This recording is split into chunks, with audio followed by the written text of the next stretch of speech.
So, are there any other points around Antarctica that people are looking at as being particularly vulnerable like this? I think that it's the Amundsen Sea area that has drawn most of our attention, and it's not just the Pine Island Glacier. Obviously, the right next to it is the Thwaites Glacier, which is uh, just as big and important in some ways. The Thwaites Glacier, though, uh, if you look at the basal maps, it's not as simple subglacial topography.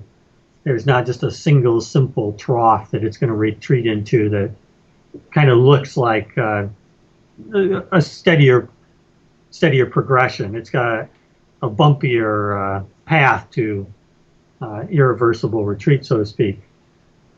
But then, there's been some recent looks at the Ross and Ronnie Fitchner ice shelf areas, much bigger areas, but we're not seeing any of the acceleration that we have from Pine Island Glacier. I mean, the Pine Island Glacier, it's the standard story we have from a lot of these places, Greenland too, where you have thinning of the glacier, acceleration, retreat, and that retreat and thinning kind of work together to further the acceleration.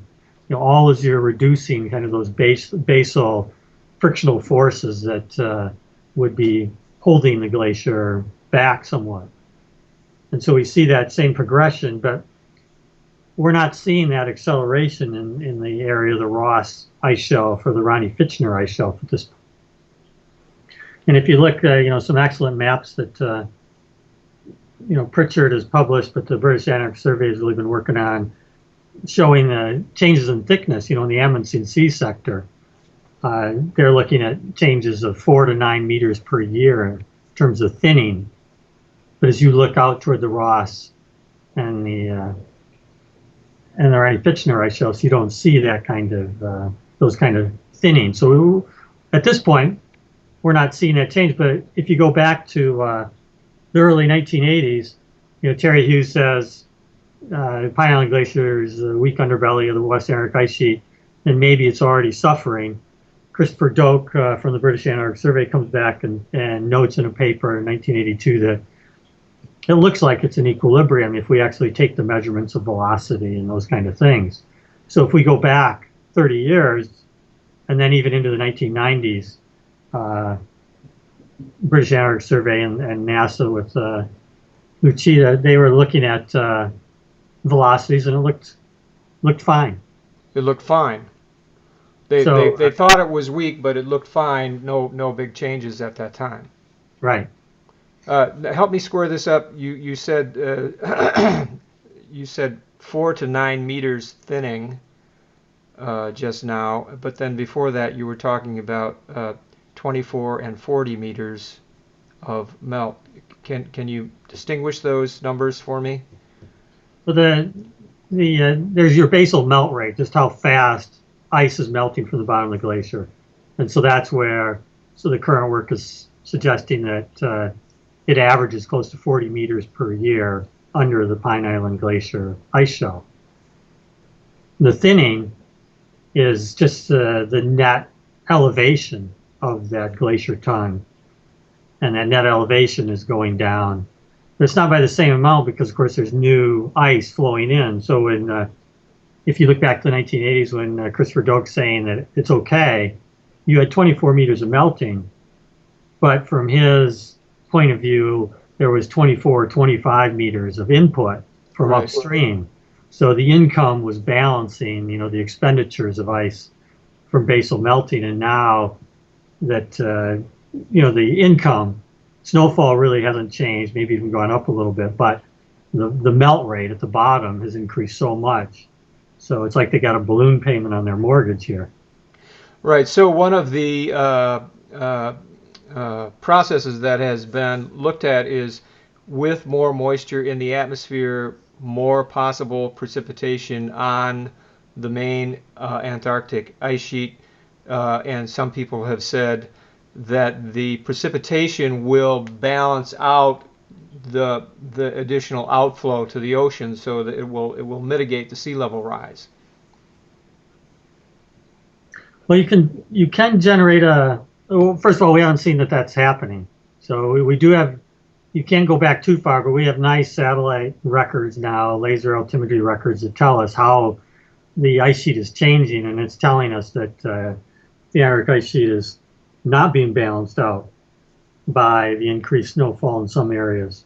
So in the future, if you get even higher rates of snowfall, that could change a little bit. But I think the other thing to realize is that as you try to pile up more snow, uh, but you're also have more melting near the margins, that's increasing the surface gradient of the whole ice sheet system. And so you should just be increasing the velocity, the delivery. And if you get rid of ice shelves, of course, as we've been doing, ice shelves slow down the glaciers that enter them. And so there's another feature where we're unhinging the glaciers, so to speak, and letting them flow much more quickly. So we have a good mechanism to accelerate the velocity and the delivery of snow from the center of the ice sheet to the margin. We're seeing retreat and acceleration right now. Right. So even if there's a bigger pile of snow, it's just likely to flow faster, so you're not really gaining anything. Yeah, as long as you have this, as Terry Hughes would say, that if you have a convex profile to the ice sheet, this is a big convex dome, then you add a little bit of mass to it. It's not such a big deal in terms of the changes in flow. But as soon as you convert from a convex to a concave profile, so the center of the ice sheet may be a little bit convex, but then as soon as you hit the concave part, which is where surface slope flattens out because you have ice shelves and these long, low slopes, then that changes it completely. And so that was one of the things that led them to think that, hey, this is a weak underbelly, because if you look at the Pine Island Glacier, you go from the surface, or not the surface, from the margin inland. It takes a long time to get to that place where the elevation of the surface of the glacier is 500 meters. And so if you think back 40 years ago, that we didn't have a lot of information other than that. But you could see the 500-meter contour was 100 kilometers inland Right. of the terminus. So that's a very low surface slope, almost flat. Right. Okay. And I know your time is limited here. What do you think? What are the important takeaways for the average person here?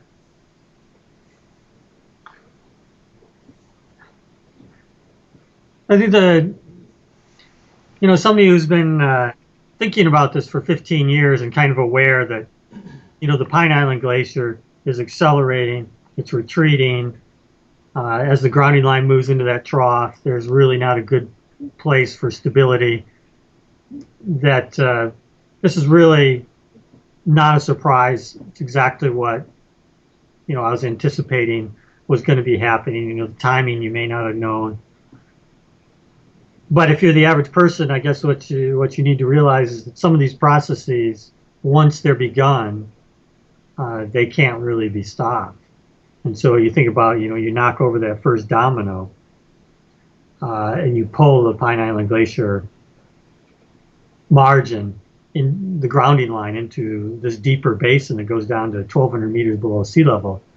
But there's no place of safety for that. There's no domino that's extra tough that's going to stand up to the next one falling against it. And so the speed at which those dominoes fall is hard to predict at this point. And I think that's where the modeling studies, obviously are going to be the key to that.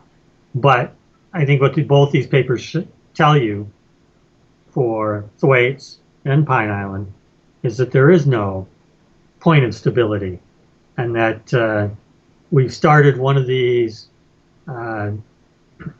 processes, and it's not what's James Hansen term? It's not the point of no return. He has the tipping point. A tipping point. Yeah, so we've crossed a tipping point here.